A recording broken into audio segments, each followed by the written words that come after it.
Градоначалникот на општина Центар Горан Герасимовски присуствуваше на обука за наставници што се одржа во основното училиште Свети Кирил и Методи во Центар во рамки на проектот Нашите права, проект на Република Словенија, насочен кон унапредување на образованието за човекови права и права на детето. На настанот присуствува амбасадорот на Република Словенија во земјава Грегор Прескер, лидерот на проектот Бланка Јамнишек, представници на Бирото за развој на образованието, како и представници од Сдруженијето Центар за човекови права и разрешување конфликти од Скопје. Дел од обуката беа и наставници од повеќе скопски училишта. Герасимовски истакна дека станува збор за проект кој заслужува особено внимание.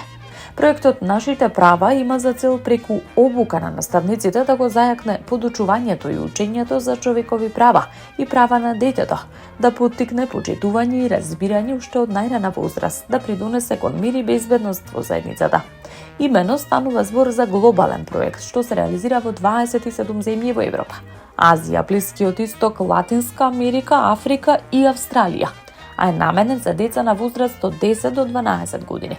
Во проектот се вклучени деца од малцински заедници, вклучително и ромски деца, додека наставната алатка Нашите права се користи на 24 јазици и е дел од светската програма за образование за човекови права.